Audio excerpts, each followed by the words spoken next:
Ingat lang po sa pagpapalaganap ng mga litrato at video sa internet dahil pati ang mga inosente nadadamay sa kalokohan.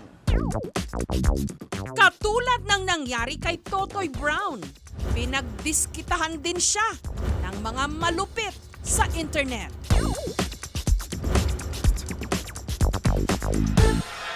Ginawang punchline, ginawan pa ng mga meme.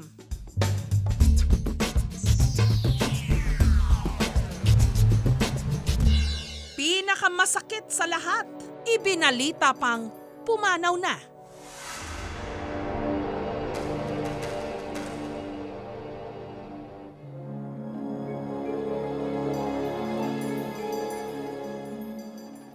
Pero may isang nagmagandang loob, nag-post ng status sa Facebook.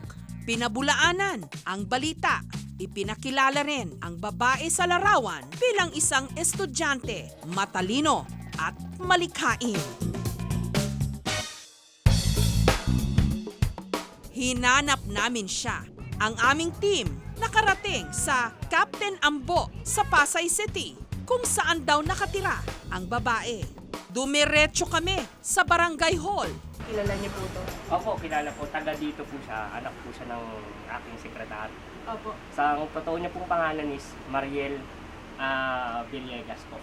Ilang minuto pa, dumating ang nagpakilalang nanay ng babae, si Marites.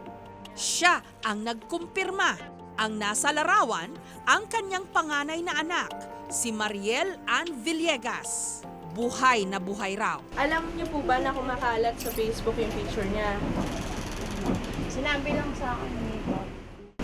Bakit po hindi na umuwi si Mariel sa inyo? Hindi ko na pinapag. Hindi ko na siya pinapag. Nag-asawa na. Saan po ba ngayon si Mariel? Doon yata ako sa partida ng jowa niya.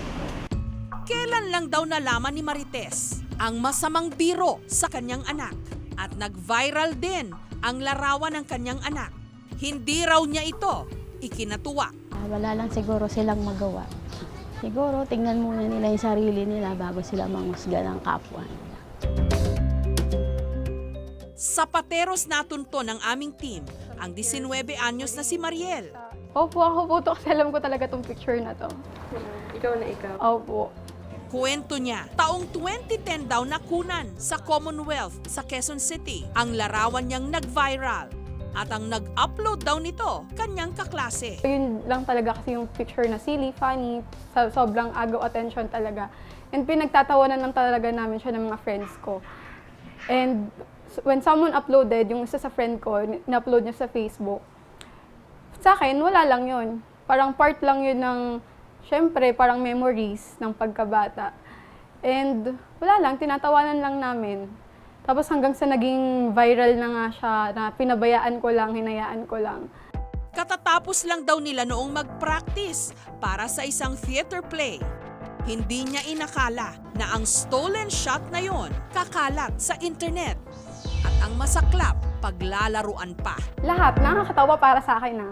Pero yung below the belt is yung kagabing nakita ko na article ng isang site na sinasabi nga na yung meme girl na yon is patay na 2 years ago pa. Parang, okay, pinatay nyo na ako agad.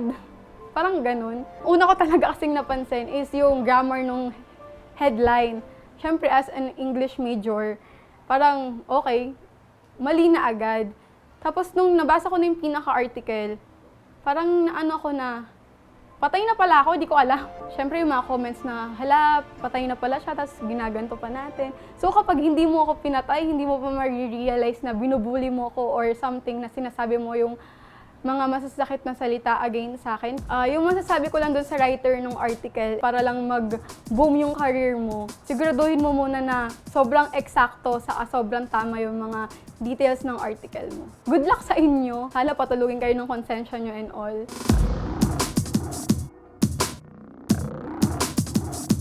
Matagal na raw alam ni Mariel na ginagamit ang kanyang picture sa mga meme.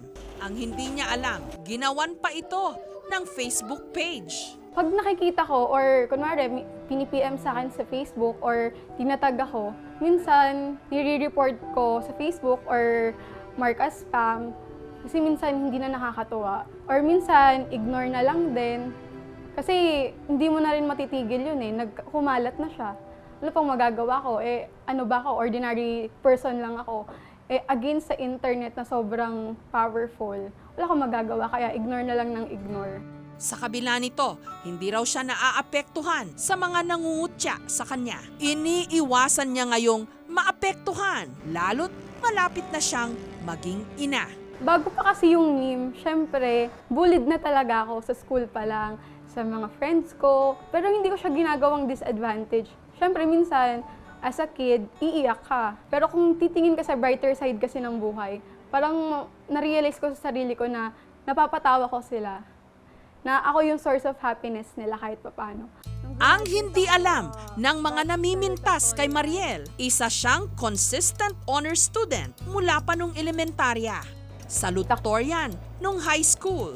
At ngayon, scholar sa kolehiyo sa kursong Secondary Education, major in English. Sa lahat ng mga nananakit kay Mariel online, meron siyang mensahe. Huwag mo nila i-judge yung tao based doon sa nakita nila, lalo na kung hindi nila kilala. What if namatay na nga talaga yung tao dahil doon sa ginawa nila? Dahil nag-aalala ang ina ni Mariel sa kanya. Nito lang Huwebes, tumulong kami para sila'y magtagpo, pribadong nakapag-usap. Sana tapusin mo pati yung pag-aaral mo. O ikaw ano masasabi mo naman? Simple nanay. Tatapusin ko yung pag-aaral ko kahit anong mangyari.